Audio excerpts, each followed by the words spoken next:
Hello and welcome to Make It British Facebook Live. I'm not Kate, as you can see, I'm Lauren. Kate's actually away on her well-deserved holiday at the moment, so I've stepped in to bring Facebook Live on the road. And I've come to Hampshire to meet one of our members, Be Good, and this is their co-founder, Simon Cavell.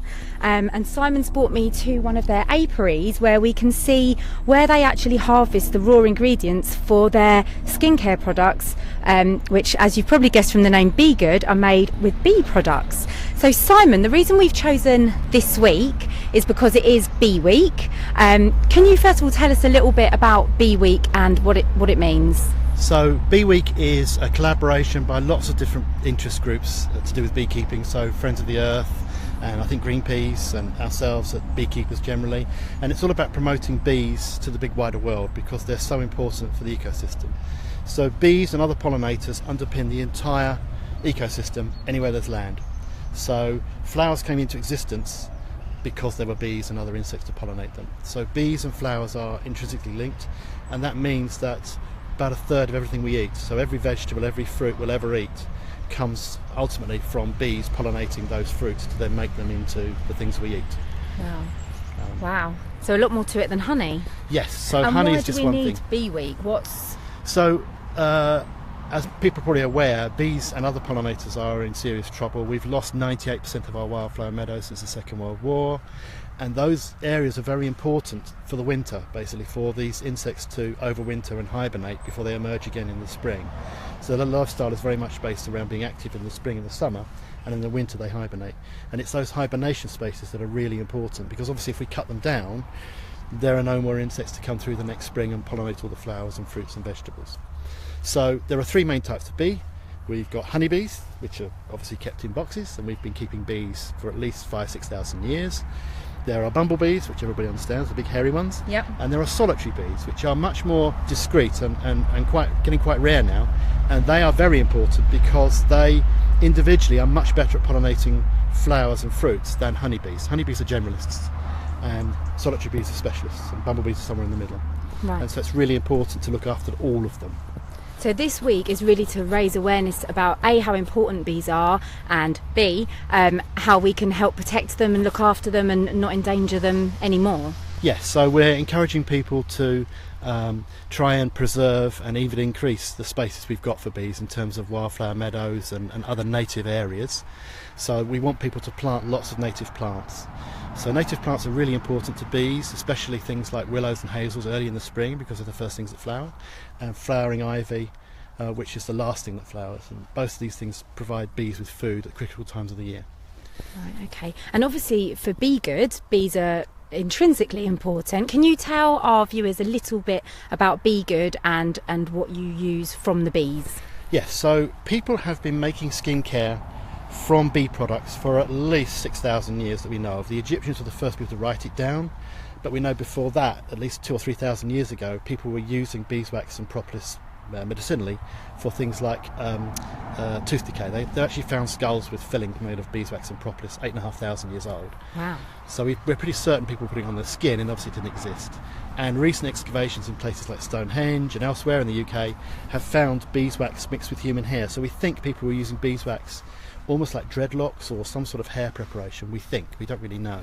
Okay. But clearly we've been using these products for thousands of years, and they're medically proven. You know, if you are a vet, for example, and you have an animal with a cut leg, you'll treat it with honey. And honey has been used for thousands of years for treating wounds of various kinds, grazes, cuts, scratches, things like that. It's also used internally. It actually contains lots of lactic acid bacteria, and it can actually help internally with resetting your tummy if you get dysentery and things like that. And that's even mentioned in the Quran.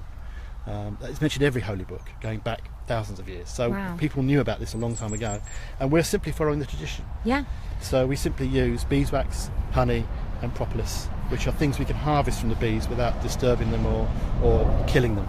So we don't use royal jelly, which kills thousands of baby larvae to harvest, and we don't use bee venom because that involves electrocuting bees to make them basically produce venom. So Be Good are making products that have all the benefits from the bee product without actually harming any of the bees. Yes, it would be very bad of us to sort of promote stuff that harms our bees. 'Cause Absolutely. we came from a beekeeping background, Yep. and it's our passion is to look after our little buzzy friends. Yep. And rather Simon than hurt actually this all started as a hobby, didn't it? Beekeeping was your hobby to begin with. Yes. So quite a few years ago now, about 15 years ago, I started beekeeping as a hobby. And when you start beekeeping, you obviously end up with honey, and you end up with beeswax, and you end up with propolis. And you think, what am I going to do with these things? And so my wife looked up some very old recipes from the 1700s and started making products, Yep. lip balms and hand creams at that point. And we started selling them at street markets and fairs and farmers markets and things like that, and it just took off. And then we had a website, and that took off, and so we just decided in 2013 to make a proper business out of it. Brilliant. And can you show us? I'm just going to see actually who's joined us. I'm going to have to come near. Oh, brilliant! You can see us. Brilliant. So, Simon, can you show the viewers some of the actual raw materials? You just showed the honey, but you've also Yes. got some. So everybody knows about honey. It's obviously, this is native honey. It's what they call raw press. So we don't heat it at all. We don't pasteurise it. We simply spin it out of the frames, filter it, and bottle it, and that's it. We also have beeswax. Now, beeswax starts life as this. This is a frame, clean frame. We put these in the spring. This is a sheet of beeswax that simply gives the bees a sort of starting point, and they will then take that and they will then simply add lots of beeswax cells to it. As you can see here, these cells, there's thousands and thousands of cells. They're exactly the same size, and they're mathematically the best option to put circles together. So each one of these is a circle, not a hexagon. And normally the bees would raise their larvae in the bottom of the box, bottom of the beehive, and at the top of the beehive they put honey. And this is a honey frame. So if you can see, there's no honey in it at the moment because this is from last year's, we've extracted it. And normally this will be full of honey at this time of year. And we will extract that by simply cutting off the wax capping, putting it in a big spin dryer and spinning off all the honey. And then what we do with these is we simply melt them at about 60 degrees, and that then turns into these beeswax pellets.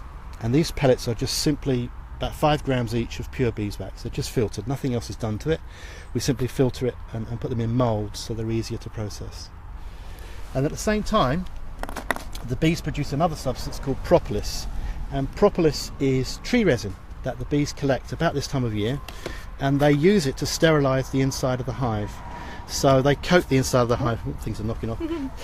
They coat the inside of the hive with this, and this material is again very ancient.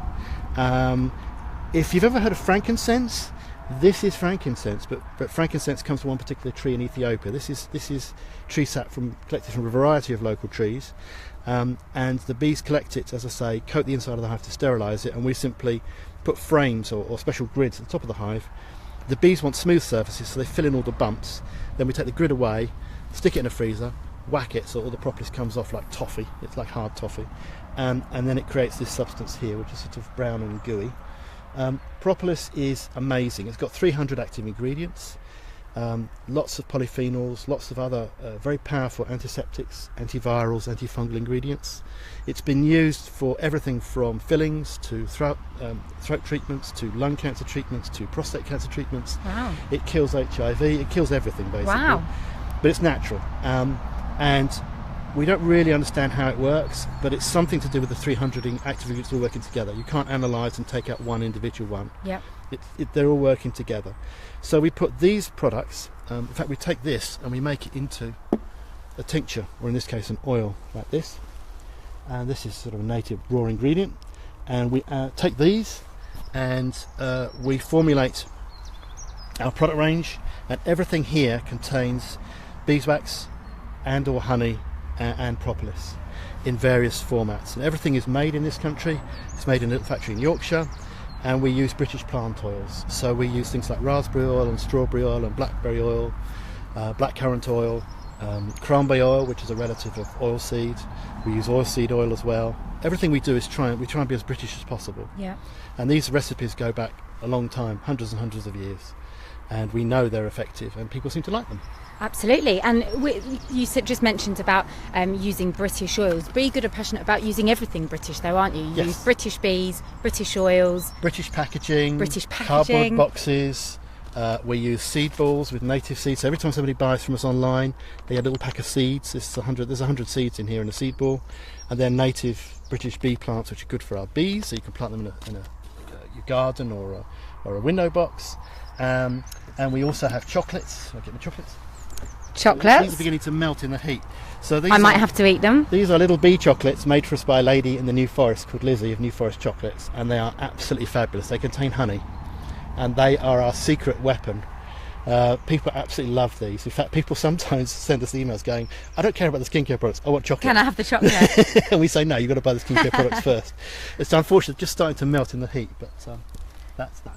So Be Good really is a great example of a brand that started from a hobby and a passion, and has grown and grown, and you've managed to keep everything. Oh, that's not a bee, is it? What's that? I don't know. Something a hoverfly or something. And not that I'm squeamish. And you've managed to keep everything here, and Yes. the business has been able to Yes. grow, keeping everything. So we started in our and- kitchen, literally in our kitchen, selling at street markets and farmers markets and local shops and online, and it just grew and grew and grew. And now we're in 100 plus Waitrose stores across the country. We're in various large farm shops and places like that, and we obviously sell online. And you sell internationally as well? Yes, through Waitrose International we now sell online, through Waitrose stores, and I think Spinney stores they're called, in the Middle East. Wow. And we're gradually rolling it out to hopefully the rest of the world. Who knows? Wow. We'll see. So if you could give one piece of advice to someone that's got a passion like this and they want to grow it into a business, what would you say? Be stubborn. Be stubborn. You've just got to keep going, and there are times when everybody just thinks this is never going to work, and you sometimes doubt yourself, but if you're a stubborn bugger, sometimes you just keep going and you'll succeed. And you'll succeed. But you just got to take the rough with the smooth and just keep going. And I was very lucky that I was able just to keep plugging away. Yeah. And we still are, and it's still quite tough, but we just keep going. Brilliant. And the bees are doing well. The bees are thriving here at the apiary. Yes, so our honeybees are doing very well. We try and use a lot of native. We don't basically use anything other than organic treatment. So we do have to treat them for a particular mite, which unfortunately came in from Asia, called the varroa mite, which caused havoc previously with our honeybees. But we're fighting back, and we're using organic treatments now that seem to keep it at bay. And we're trying to use other methods to keep this mite at bay, like breeding bees that are naturally hygienic and seem to be able to resist them. And we're trying to encourage people not to use pesticides, so we're very much against the use of neonicotinoids, which seem to be very pervasive and don't go away. So even stuff that's been banned for several years still keeps appearing in the soil. So we're quite worried about long term about the effects of pesticides. We appreciate the farmers have got to use them, we just don't want to use them too much. Yeah. Certainly, because the trouble with the pesticide is it kills every insect that it touches. Yeah. It's not selective, and so we very much are passionately aware of what's going on, and we're trying to encourage farmers to be sort of careful and to create wildflower refuges which they don't spray, which enable the bees to stay away and from wherever the crop is, but then to come back later. Yeah. And then that's basically what we're trying to do. So we're trying to encourage people to plant wildflower. So please plant seeds. Plant seeds. Wildflower seeds in your garden, especially native flowers, things like that are British, are really important. And don't plant hybrids, because they don't really produce anything. They're sterile. They don't produce any nectar or pollen. And don't produce double-headed things, because the bees can't get into the flowers. Oh, okay. They need simple, things like daisies that are open. They need to be able to access those. Okay. And if you, again, it's a great thing for the kids. So you may build a little bee hotel for solitary bees, which is those little bunches of, where you see little bunches of bamboo sticks, and you tie them up. And there's lots of things online about making bee hotels. Yeah. But you'd be surprised. You make a bee hotel, maybe this time of year, you let it season over the winter, and you'll be surprised. The next spring, you'll come along and you'll find the holes have been plugged. And those little plugged holes contain baby bees. Wow. And they'll emerge in the spring. Just in the into your one garden. season, you'll... Yeah. So, and just leave it there, and they'll come back year after year and reuse it. Brilliant. And so that's something that anybody can do, Brilliant. anywhere. As long as you're not higher than 4 stories. That's about as high as bees can get. Because obviously natively they're not going to go higher than a normal tree. No, of course. No, that makes sense. So anything not at the higher top of a tower no, block. don't put them on top of a roof, because at No. 4 stories high they waste so much energy trying to get up there. They don't actually bring enough back for the hive to actually be able to take anything and store anything. Okay, brilliant. So, is there any? Just seeing if there's any questions. I don't think, not questions, but for this week for Bee Week, you need to plant seeds, look after bees, don't hurt them. If you are looking to start your own brand, something you're passionate about, be stubborn. That was your key piece of advice. And if you need a new skincare regime, check out Be Good. You can buy them in Waitrose. You can find them on our Make It British site as well, which will link you straight to Simon's website. And any final notes to add, Simon? If you're interested in bees and beekeeping, go along to the BBKA website, which is the British Beekeepers Association, bbka.org.uk, and look for your local association. You can go online and see who's doing it, and just basically go along and see what beekeeping is all about. We need more beekeepers. More beekeepers. Absolutely. Brilliant. And I hope you've enjoyed the variation of Facebook Live. Sorry you haven't got Kate to ask questions. She will be back after her holidays. Hello, Kate, if you're watching. But we've got all our normal activities at Make It British continuing in her absence. We've got competitions running. We've still got 2 competitions live, one for a lovely piece of Annie Hack jewellery and one for a lovely bespoke skirt from McQueen.